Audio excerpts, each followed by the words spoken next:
Just to recap, I see immediately in our front view here 1, 2, 5, 7, 11, 13 bears. And 274 and... Definitely a fairly aggressive encounter here. Yeah. Almost a three-way encounter because that male bear came in, chased off 274, and then 856 got right up in his face. Not here, I'm the top guy. I'm the most dominant. And we can't hear it, but there's you can look at this male bear that's closest to us. And he's doing a little bit of jaw popping. You might be able to see his jaws going up and down. That's definitely a sign of stress.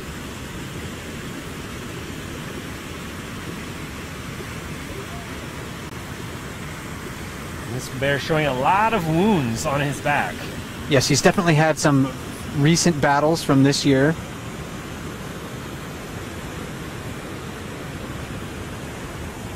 Actually, he kind of thought about marking that tree right in front of 6, which would have been interesting. That was a sort of half-hearted attempt, and you can now 856 is kind of follow, perhaps. But these bears are in a extended little confrontation. The bear that just came on shore is drooling quite a bit, salivating. A little bit of cowboy walking as he walked away, and that's an exaggerated gait. That sort of swagger. Yeah, it's basically a demonstration of size and dominance. 856 slowly following him. 856 might want to go back to fish, so maybe he's more interested in doing that than challenging the other bear. He did let out a huff. That other bear is just right up in the trees, though. And he's just out of our line of sight in those willows.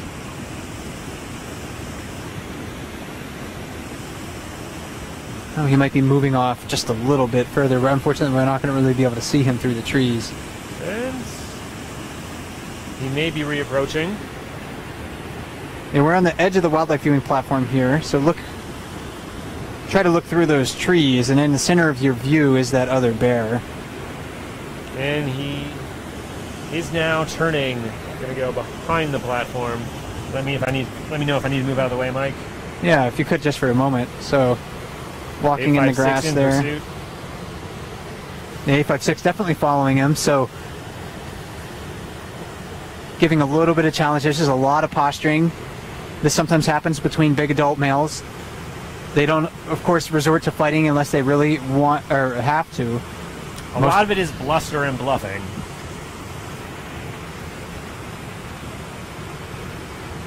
A56 continuing to follow that other bear.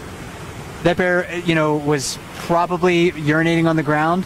856 through the trees right now, following almost in the bear's exact same path. And in a very exaggerated cowboy walk there on 856, almost stomping with each of his hind legs. So again, a visual display for the other bear, if they can see one another, that says, hey, this is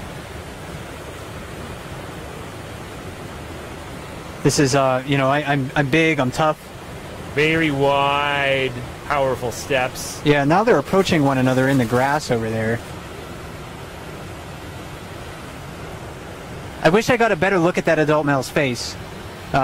Maybe we could try to identify him, but now that adult male's approaching, whoops, and I slipped him out of the frame there, approaching 856. And marking the tree right in front of him, so that's a kind of a bold move.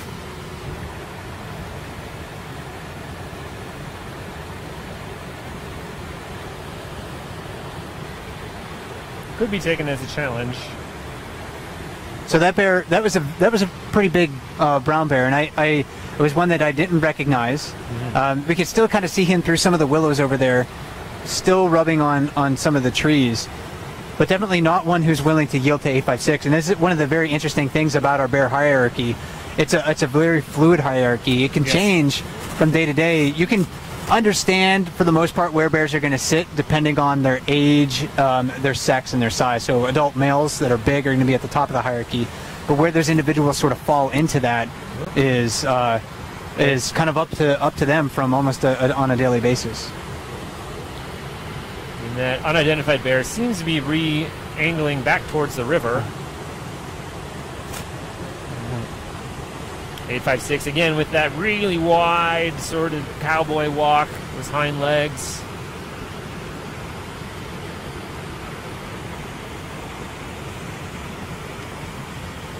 Nope. And that other bear is still back in the grass. Again, these large bears disappear so easily in this tall grass. And in another back scratch. This is not a case of the bear standing up to get a better view or investigate the situation. Yeah, definitely a display of size and strength. And I got to look at that bear's face, and I think it might be number 32, Chunk. You think this could be 32 Chunk? I think this could be number 32, and we haven't seen him yet this year. A little bit lighter than the last time we saw him at the end of last year. Yes, yeah, he's very dark in the fall, but the shed patterns match.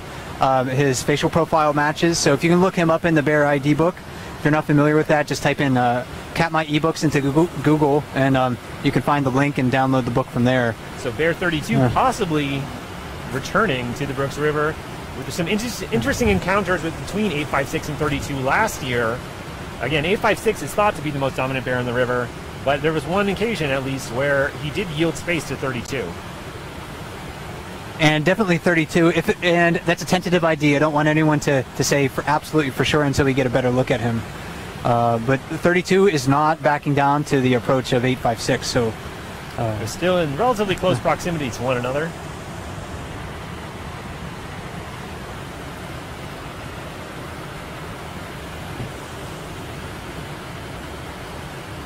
And I think number 32 here, again, if it is that bear, he was classified as a 2.5-year-old in 2007 or so he's really coming into the prime of his size and strength. Yep. And that's usually about the time where we see the age where we see bears attaining their greatest strength and rank in the hierarchy. Unlike female bears, adult males can devote really all of their resources into growing large, because they don't have to devote any resources into raising offspring. So they do not have those other mouths to feed. Males have no part in raising the young, raising the cubs. And we can hear that large branch snapping as what could possibly be Bear 32 leaning against it, tearing it down. Continuing to walk away for the time being. In 856, it's hard to see. He's been sitting here watching this the whole time. He's been in the grass. You can see his ears just behind that birch tree. Showing quite a bit of restraint, actually, compared to what we've seen this bear do in the past. Oftentimes, yeah, 856 is right up in those other bears' faces. So maybe he recognizes something in the challenger that says, I'm going to have to, approach this carefully. Mm-hmm. Again, bears are smart. They know when to pick their battles. They don't want to risk injury if they don't have to. And 32 is, again, still back there, that other adult male, still back behind that willow. I can see bits of branches flying, but I can't actually see the bear. So he's still back there marking. Small bits of debris from cracking branches. I can't see the bear itself. Meanwhile, we're talking about this, and all the other bears are just going about their business. Well, we're focused on these two specific bears. We have a solid, I would say, almost 10 bears in our immediate vicinity. Yeah, and very few aggressive interactions during this time between those other bears. And we'll try to follow this, because this is a very interesting encounter. Mm-hmm. We often don't see, adult males encounter one another for the first time like this. So we'll try to stay with it as long as at least one of them is in our line of sight. 32 was moving back, and it looks like now he turned away. Maybe and 856 has returned to the water. Climbing up towards the falls, it would seem. Yeah, so he's walking away, and I don't know if he's going to move to challenge 30. No, actually, it looks like maybe he's trying to find a tree of his own to mark.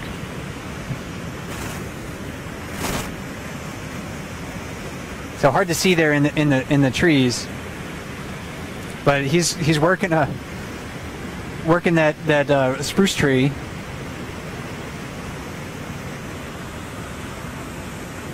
And this is a lot of bluster. There, again, the 32 is not within my line of sight, so we will keep an eye out, see if he does reapproach. But for the time being, 856 is back at the river, and what could possibly be 32 disappeared into the trees beyond.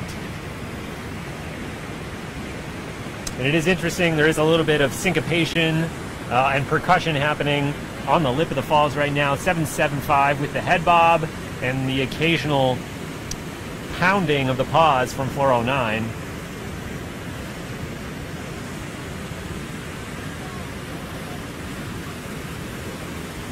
In these events that we've been witnessing tonight, the interactions between the bears is one of the things that does make bear watching very exciting here at Brooks River.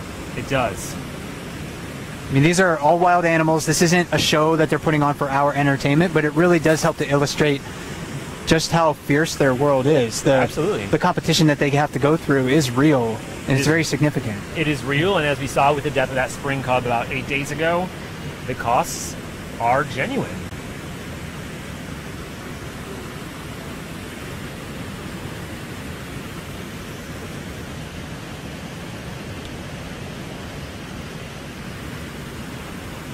So the bears at the waterfall right now, taking their time, being patient, waiting for salmon. 775, his head bobs seem to be getting even more animated. Right. Almost like his hunger is growing by the moment, and he can't control it.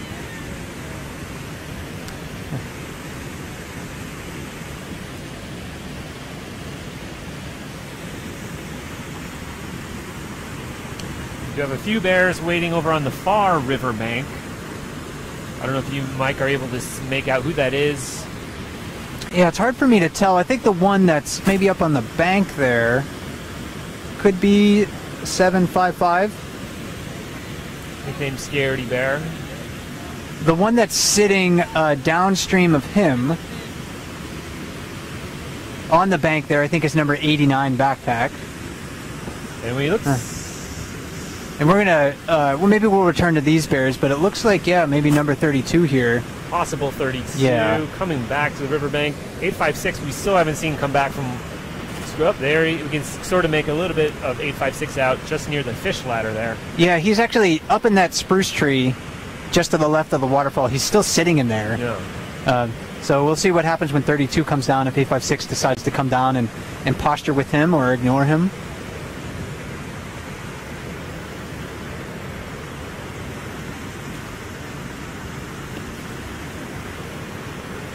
Or if we'll see if 32 here will decide to do his own bit of posturing. This is a very large bear walking right below us here. Adult male, 700 to 900 pounds at this time of the year, and he's probably pushing about that upper limit. And he's already looking like a very healthy bear, and going to add quite a bit of weight in the next several weeks and months.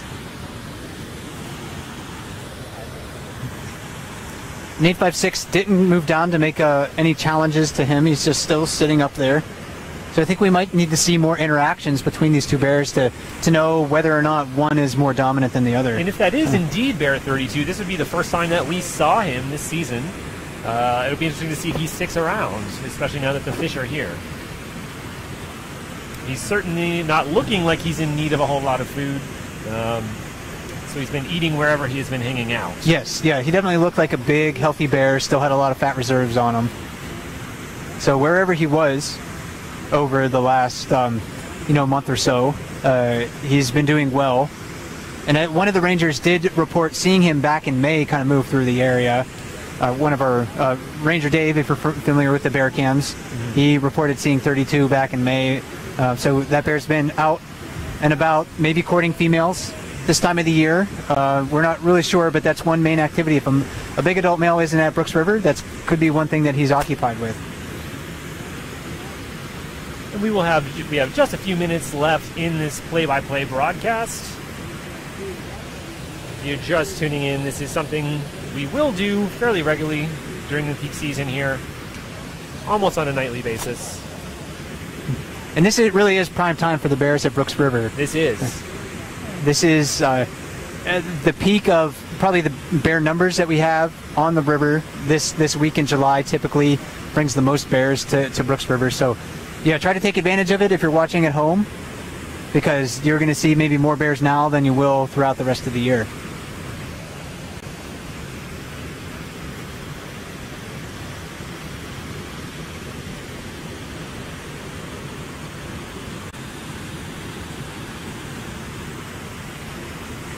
.856 coming off of he sees him the definitely. rocks. Yeah, definitely. Look at that directed stare, ears forward. not breaking that line of sight at all. No, that's a laser beam focus coming from 856. And if a bear ever looks at me like that, you're in trouble. I think I'm going to be concerned. So yeah, 856 directed approach here. So this could be a challenge. And we might stick around for a few more minutes just to see if the situation warrants. Yeah. We will go into breaking news here. So 32 on the island. 856 kind of held up that approach. Sort of lowering his head, keeping again that unbroken eye contact. 32 walking over some of the tufts of grass on the island. Bit of scent marking still going on. A little bit of a cowboy walk. 856 licking his lips, doing a pronounced yawn there. And he looked up, maybe trying to catch the scent of the other bear. Now he's following. And that's relatively a quick walk for a bear.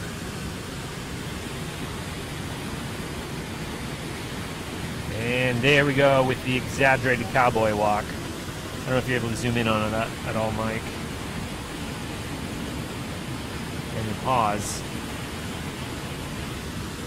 Again, 32 is the bear that's downstream, walking away. 856 is the one on the island.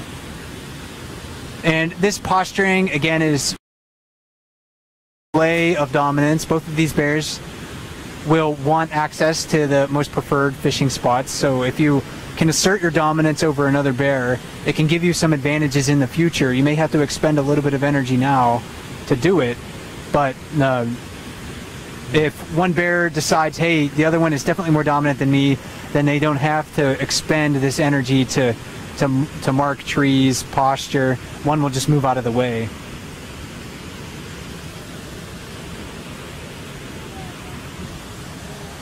Now, there's not much to mark there. There's just a little bit of a dead willow left. But 856 is doing his best to mark it by rubbing on it.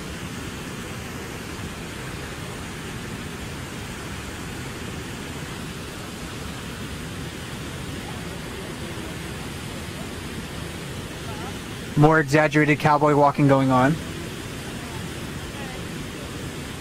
32 not paying as close of attention as 856 is. Further downstream.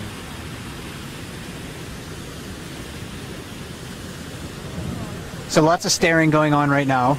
Sometimes this is how, you know, bears interact with one another. They're just in the feeling out process, I think, for the time being. Looking at each other, judging their size, maybe judging, you know, each other's relative fitness. And it's also important to note, like we've been talking about tonight, but I think it's important to reiterate that these bears probably won't fight. It probably will be a lot of posturing, just like this. A lot of bluffing, a lot of posturing. Every now and then it will come to blows, but a lot of it is just sort of, for lack of a better term, pride and dominance.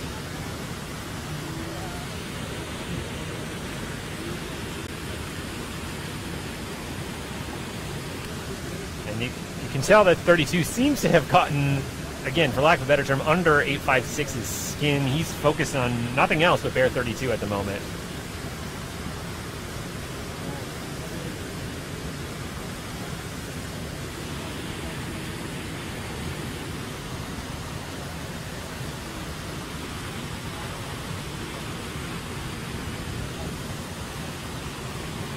So if you're watching, later tonight on the bear cams, and we have these cameras streaming 24/7 as long as the power allows, and at this time of the year we have plenty of solar power here in Alaska. Although the past few days have been relatively cloudy.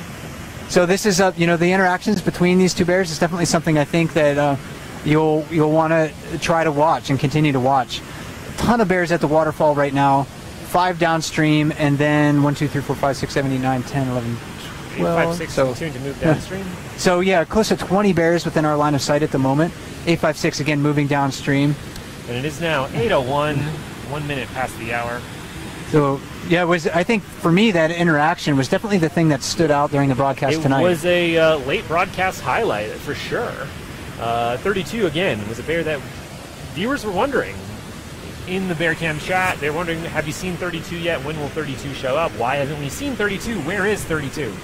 Well, he could possibly be here. Right. Now. And most of those questions we couldn't answer. We could only speculate. Right. But maybe a late arrival this year to Brooks River, and maybe willing to assert himself on and around the other bears too. So if he comes back to the waterfall this evening, pay attention, because there's a big sleuth of bears at Brooks Falls right now. Not a lot of room to fish, so it'll be interesting to see where he fits in. And I think with the conclusion of that encounter, we will wrap things up for this particular play-by-play. Again, we will be doing this pretty regularly throughout peak season here on the Brooks River, right here on the Bearcam. My name is Andrew. I'm a park ranger here at Katmai National Park. And my name is Mike Fitz. I am a fellow with Explore.org. And thank you for joining us this evening.